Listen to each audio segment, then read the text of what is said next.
Assalamualaikum warahmatullahi wabarakatuh. Perkenalkan, nama saya Kiki Wahyudin dari kelas EF17C. Di sini saya akan mempresentasikan apa itu teknik optimasi. Teknik optimasi yaitu ada 3 poin, yaitu dependensi optimasi, optimasi lokal, optimasi global. Nah, di sini ada dependensi optimasi bertujuan untuk menghasilkan kode program yang berukuran lebih kecil dan lebih cepat. Nah, di sini ada poinnya, ada machine dependent optimizer dan machine independent optimizer atau disebut optimasi lokal dan optimasi global. Nah, selanjutnya itu ada optimasi lokal.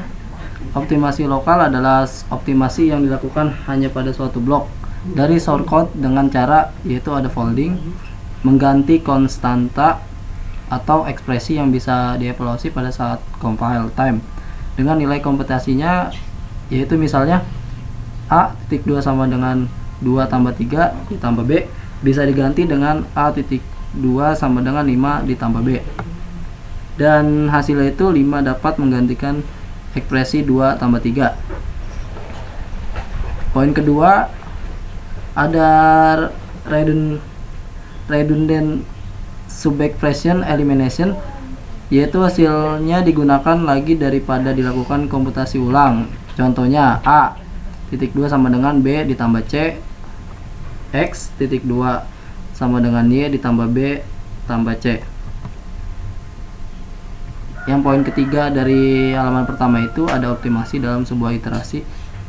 Di sini ada loop unrolling, yaitu mengganti suatu loop dengan menulis statement yang ada dalam loop ditulis beberapa kali. Karena sebuah iterasi pada implementasi ke level rendah memerlukan, poin pertama itu inisialisasi nilai awal pada loop dilakukan sekali pada saat permulaan eksekusi loop. Pengetesan apakah variabel loop telah mencapai kondisi terminasi. Poin ketiga adjustment, yaitu penambahan atau pengurangan nilai pada variabel loop dengan jumlah tertentu. Poin keempat operasi yang terjadi pada tubuh perulangan loop atau body. Contohnya for i.2 sama dengan 1 to 2 do. A dalam kurung i.2 sama dengan 0, dapat dioptimasikan menjadi A dalam kurung 1 tidak sama dengan 0,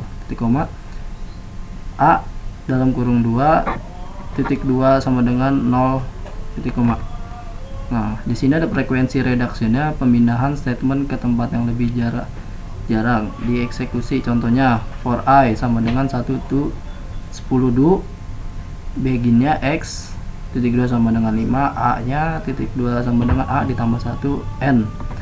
Nah, contoh kedua itu ada x.2 sama dengan 5 dan for i nya sama dengan 1 to 19 do begin a.2 sama dengan a sama ditambah 1 n. Selanjutnya string reduction, yaitu ada penggantian suatu operasi dengan operasi lain yang lebih cepat dieksekusi. Misalnya pada komputer operasi perkalian memerlukan waktu eksekusi lebih banyak daripada operasi penjumlahan. Contoh lainnya yaitu a sama dengan a ditambah 1 dapat digantikan dengan inc atau a. Di sini ada optimasi global. Optimasi global biasanya dilakukan dengan suatu graf terarah yang menunjukkan jalur yang mungkin selama dieksekusi program. Di sini ada poinnya, ada 2 kegunaan optimasi global, yaitu programmer dan untuk compiler itu sendiri. Di antaranya di poin bagi programmer yaitu pembuat program dengan bahasa tingkat tinggi, yaitu ada uncrashable atau dead code, yaitu kode yang tidak pernah dieksekusi. Misalnya x sama dengan 5 if dikali 0 then. Nah, di sini ada a sama dengan a ditambah 1. Instruksinya itu yaitu a sama dengan a ditambah 1 tidak pernah dikerjakan karena kondisi x tidak pernah menjadi 0, sehingga memperlambat proses. Nah, yang poin kedua itu ada unified parameter yang tidak pernah digunakan dalam producer. Misalnya dengan menggunakan bahasa Pascal.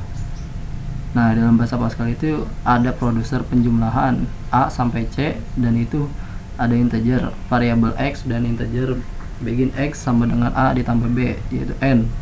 Parameter C tidak pernah digunakan sehingga tidak perlu diikuti serta disebabkan pada produser penjumlahan C tidak pernah dikenakan suatu proses atau nilai. Di sini ada poinnya lagi, ada unsigned variable yang tidak pernah dipergunakan. Ada program pendek variabel A dan B integer, begin A sama dengan 5 yaitu N.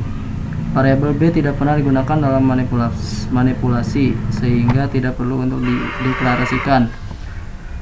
Variabel yang dipakai tanpa nilai awal, contoh program awal ada variabel A dan B integer, begin A sama dengan 5 dan A sama dengan A ditambah B N. Di sini ada variabel B digunakan tetapi tidak memiliki harga awal. Bagi compilernya, meningkatkan efisiensi eksekusi program, menghilangkan useless code atau kode yang tidak terpakai. Ada tabel informasinya. Ada dua fungsi penting, yaitu untuk membantu pemeriksaan kebenaran semantik dari program tersebut,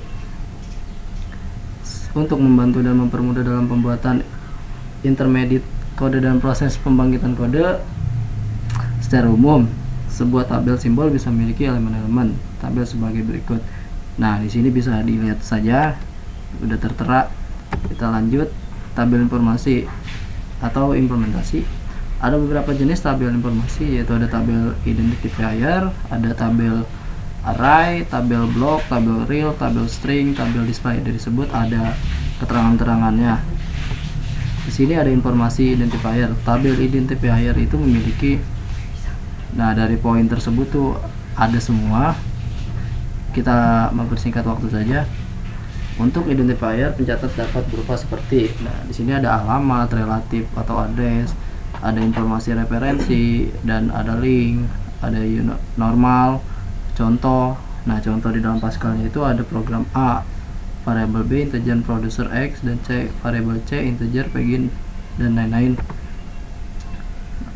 Nah, di sini ada tabel identifier akan mencatat semua identifier. Ada 0, A, 1, B, 2 itu X, dan 3 itu Z, dan 4 itu C.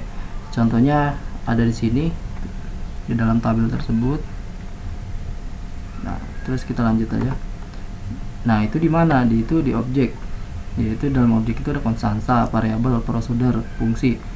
Di tipe itu ada notif, integer, real, boolean, dan char, array, dan record.